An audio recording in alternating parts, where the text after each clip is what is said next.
Tiny Tommy McDonald was the last man on the playing field to know when it began to rain, but size meant nothing to Tommy. Team colors and jersey numbers changed, but Tommy never did. He compensated for his short stature with a hearty appetite for gobbling up any pass thrown his way. Any ball that came near me, I wanted to be like a vacuum cleaner. I mean, it was mine. You know, I turned me on. I wanted people to say that Tommy McDonald, you get the ball to him, and believe me, don't worry about it, because it's leather in his pocket.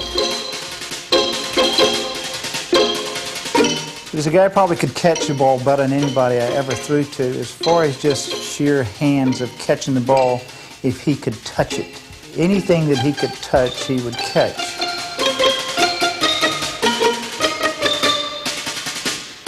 For a guy 5'10" and 178 pounds, I would say that, and as a receiver, I think Tommy was the best I ever saw. McDonald thought he saw better with no face mask, and was the last man ever to play without one. This invited trouble from surly defenders who tried to knock the fight out of this mighty mite. I don't know how many times I hit Tommy McDonald, and how many times I thought I killed him, and how many times he got up before I did. And it was a game. I used to watch him in the film, and I think, well, that little snot, look at him bounce up. He's not going to bounce up this time. And he'd be up fixing his shoulder pads and running back to huddle, and you're laying there hurting. Just more guts and sense. And he enjoyed playing the game. He'd come across the middle and he'd be smiling while he's running. And most of the guys today, you can see the fright in their eyes. I never saw him hurt, and I saw him get a lot of tough shots. Matter of fact, he got up too fast, too soon. I actually got hit one time, and I separated my shoulder, and I even got up with that separated shoulder and went back to the huddle and stayed in for 2 plays, and then I went out after the 2 plays because I didn't want them to know that they hurt me. When it came to expressing his emotions, McDonald was not nearly as secretive. He was never embarrassed to show his love and enthusiasm for the game.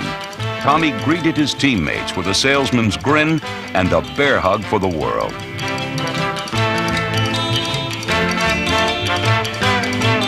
He was crazy. I mean, he'd do anything. I've seen him run at the 4th floor of the Hershey Community Club.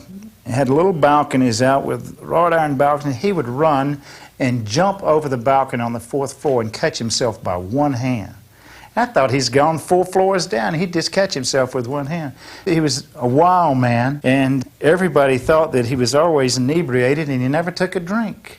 He would be on the tops of bars and running up and down and doing dives and into anything, and he'd never take a drink, and he never had a cold beer or anything.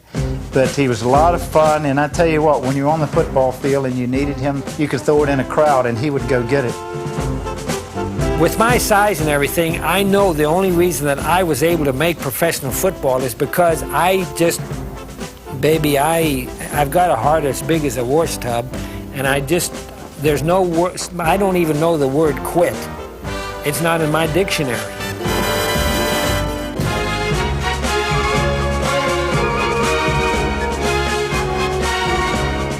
I just wanted a quarterback to be able to say to me that when he was in trouble and he needed something, that old number 25 could come across. Perhaps no player showed more lust for life or gift of grab than mini maverick Tommy McDonald.